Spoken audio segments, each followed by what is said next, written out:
एक बार की बात है, एक गांव था जिसका नाम था पहाड़ों का गांव। यह गांव ऊंचे ऊंचे पहाड़ों के बीच बसा था, जहां सर्दियों में धुंध इतनी घनी हो जाती थी कि पास खड़ा पेड़ भी दिखाई नहीं देता था।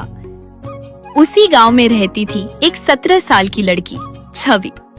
छवि की माँ उसका चेहरा भी ठीक से नहीं देख पाई थी। वो बचपन में ही चल बसी थी।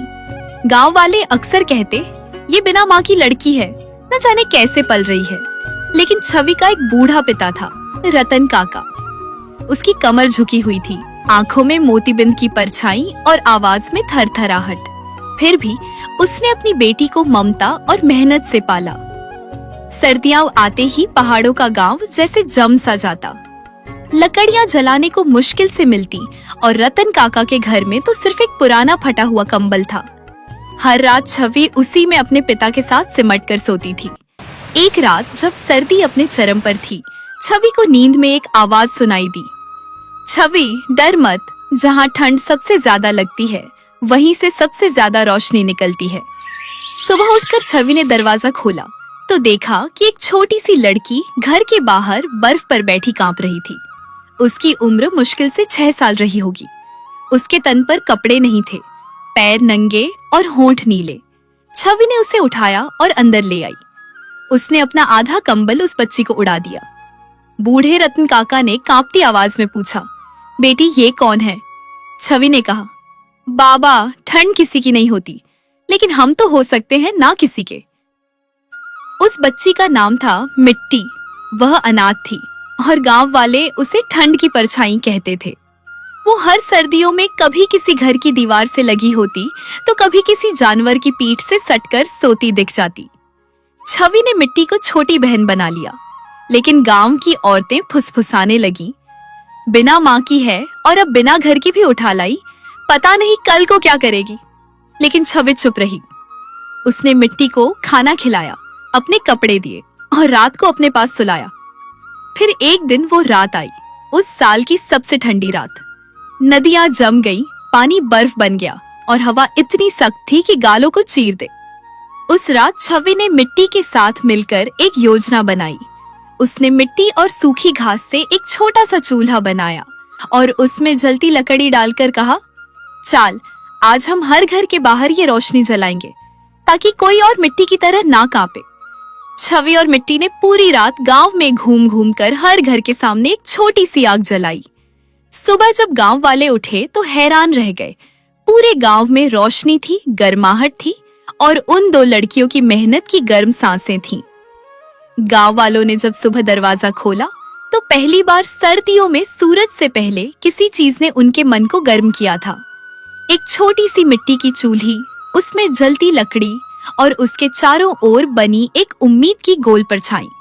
कुछ लोगों ने तो सपने में भी नहीं सोचा था कि किसी और की बेटी उनकी रूह को इस तरह छू जाएगी। छवि और मिट्टी की रात भर की मेहनत अब पूरे गांव में चर्चा बन गई। बच्चे उछलते हुए उस मिट्टी के चूल्हे को दिखाने लगे। दादी देखो ना, हमारे घर के बाहर आग जल रही है, पर ये कोई आम आग नहीं लगती। कितनी अच्छी गर्माहट दे रही है ये। ऐसा लग रहा है जैसे किसी अपने ने हमें इस सर्दी में याद किया हो। कोई बहुत अच्छा इंसान ही होगा जिसने इसे जलाया है। उस इंसान ने बिना कुछ कहे हमारे लिए एक राहत का साधन छोड़ दिया। अरे बेटा, ये आग खुद ब खुद नहीं जली। ये तो उस लड़की का कमाल है जिसे लोग ताने मारा करते थे, छवि। हाँ, छवि ने ही ये आग जलाई है। और सिर्फ हमारे घर के सामने नहीं, उसने तो पूरे गांव में सबके घर के सामने एक छोटी सी आग जलाई है ताकि किसी को भी ठंड का सामना न करना पड़े। बुजुर्ग बोले, ये कोई मामूली आग नहीं, ये किसी के सीने की तपिश है। छवि ने देखा, मिट्टी थकी हुई थी लेकिन मुस्कुरा रही थी। उसकी नाक सुर्ख थी, होंठ सूखे, पर आंखों में अब डर नहीं था। पहली बार बूढ़े रतन काका ने छवि के सिर पर हाथ रखा और कहा, छवि बेटा, तू सिर्फ मेरी ही बेटी नहीं बल्कि इस पूरे गांव की बेटी है। तुमने जो इस गांव के लिए किया है वो कोई छोटा काम नहीं है, वो एक बहुत बड़ा और दिल से निकला हुआ काम है। बेटा, तुमने सिर्फ अपने बारे में नहीं सोचा बल्कि सबके बारे में सोचा और सबके घरों के सामने आग जलाकर जो गर्माहट दी है वो तुम्हारी सोच और दिल की गर्मी को दिखाती है। बाबा, ये सब तो आपने ही सिखाया है मुझे।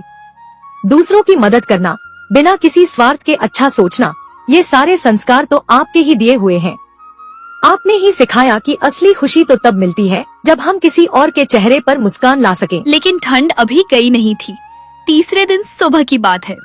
धूप निकली तो सही, लेकिन बर्फ अब भी जमीन पर जमकर जमी थी। उसी समय गांव के स्कूल का मास्टर जी छवि के पास आए और बोले, छवि, क्या तुम मिट्टी के साथ आकर बच्चों को ये सिखा सकती हो कि बिना कुछ मांगे कैसे दिया जाए? छवि थोड़ी सकपकाई, लेकिन फिर बोली, हम तो बस वो कर रहे थे जो किसी ने हमारे लिए कभी नहीं किया। और वही दिन था जब गांव के छोटे से स्कूल में पहली बार सर्दी से लड़ना नाम की एक नई कक्षा शुरू हुई। मिट्टी बच्चों को बताती कि कैसे पुराने कपड़ों को रफू करके दोबारा पहन सकते हैं। छवि सिखाती कैसे सूखी टहनियों से रोशनी बना सकते हैं।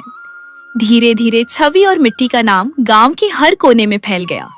एक हफ्ते बाद गांव की औरतें जो कभी फुसफुसाती थीं, अब आंगन में बैठकर ऊन बुनते हुए कहती, अब की बार सर्दी आई है पर छवि जैसी बेटी भी आई है। काश मेरी भी एक बेटी होती, एक बिल्कुल चहकती हुई, समझदार और प्यारी सी छवि जैसी। मैं भी उसे छवि के पास पढ़ने भेजती ताकि वो भी उसी की तरह नेक दिल, समझदार और दूसरों का ख्याल रखने वाली बन सके। छवि सिर्फ पढ़ाई में ही नहीं, इंसानियत में भी सबसे आगे है। उसकी बातों में मिठास है, उसके कामों में सच्चाई है। जिस तरह उसने गांव की लड़कियों को पढ़ने के लिए प्रेरित किया, उनके लिए रास्ता आसान किया, वो काबिले तारीफ है। छवि जैसी बेटियां किसी एक घर की नहीं होती, वो पूरे समाज की शान होती हैं।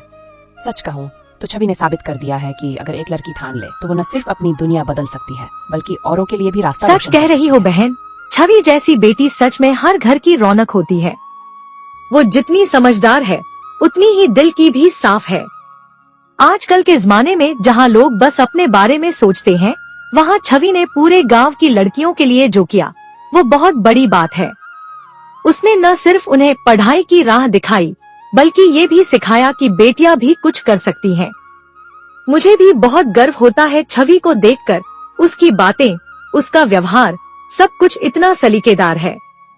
अगर हर गांव में एक छवि हो जाए तो कोई भी बेटी पीछे न रहे। फिर वो दिन भी आया जब गांव की पंचायत ने फैसला लिया, हर साल जब पहली बर्फ गिरेगी हम उसे छवि दिवस कहेंगे। उस दिन हर घर अपने दरवाजे पर एक छोटा चूल्हा जलाएगा और जब पास में कोई कांपता हुआ हो उसे उस चूल्हे के पास बिठाएगा। बूढ़ा रत्न काका अब ज्यादा बोलता नहीं था। उसकी आंखों में पानी रहता, पर वो आंसू नहीं थे। वो तो गर्मियां थीं जो सर्द दिल में उतर आई थीं। और मिट्टी, वो अब सिर्फ छवि की छोटी बहन नहीं थी।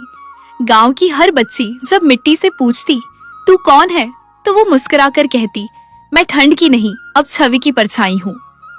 सालों बीत गए। रतन काका चल बसे। एक ठंडी सुबह जब सूरज बहुत देर से निकला था, उनके अंतिम समय में छवि उनके पास बैठी थी, उनके हाथ थामे। रतन काका ने धीमे से कहा, बेटी तू सिर्फ मेरी ही नहीं, इस पूरे गांव की बेटी है। जो कुछ भी तूने इस गांव के लिए किया है वो सच में काबिले तारीफ है। तेरी सोच, तेरा जज्बा और दूसरों की मदद करने का जो जज्बा है वो हर किसी में नहीं होता। तूने ये साबित कर दिया कि एक बेटी भी पूरे समाज के लिए कुछ बड़ा कर सकती है।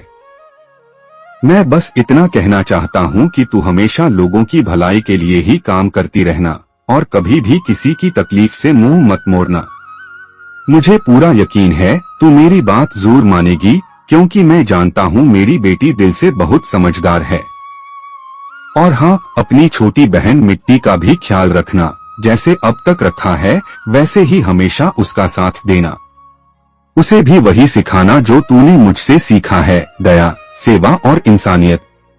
मुझे तुझ पर गर्व है बेटा, और भरोसा है कि तू इस गांव का नाम रोशन करेगी। हाँ बाबा, मैं जानती हूँ कि आपने हमेशा मुझे सही सिखाया है। आपने ही सिखाया कि जिंदगी का असली मतलब दूसरों की मदद करना है और अपने लिए नहीं, सबके लिए जीना है।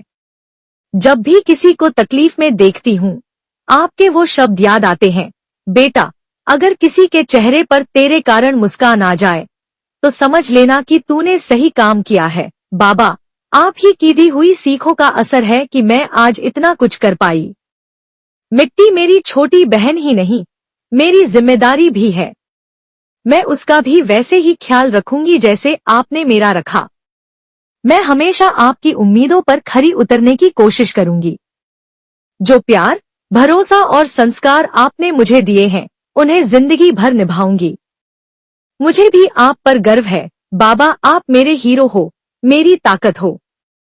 और हाँ, मैं वादा करती हूँ, मैं कभी आपकी उम्मीदें नहीं तोड़ूंगी। बाबा, मैं भी अपनी बड़ी बहन छवि दीदी की तरह बनना चाहती हूँ।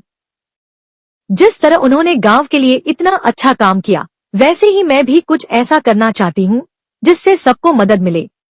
आप हमेशा कहते हो ना कि दूसरों की भलाई सोचना सबसे बड़ी अच्छाई होती है। मैं भी वैसी ही अच्छी और समझदार बनूंगी। आप मुझे भी उतना ही प्यार देना बाबा, मैं भी आपका नाम रोशन करूंगी। बस आप हमेशा मेरे साथ रहना, मुझे आपका साथ ही सबसे ज्यादा प्यारा लगता है। समय गुजरता गया। मिट्टी अब 12 साल की हो चुकी थी। वही उम्र जो कभी छवि की थी जब उसने पहली बार अपने बूढ़े पिता के लिए लकड़ियां इकट्ठा की थीं। छवि अब 22 की हो गई थी। पहले जिस लड़की के पास खुद के लिए एक चप्पल नहीं थी, अब वह गांव की सबसे पहली लड़की थी जिसने अपने दम पर सर्दी घर बनाया। एक ऐसा छोटा सा केंद्र जहां कोई भी आकर ठंड से बच सकता था, खाना खा सकता था और पुराने कपड़े, चप्पल, रजाई ले सकता था। उसने इस घर का नाम रखा सांस, क्योंकि वह कहती थी सर्दी में इंसान को सबसे जरूरत अगर किसी चीज की है तो वो है सांस लेने की आजादी, गर्म हवा की और एक भरोसे की।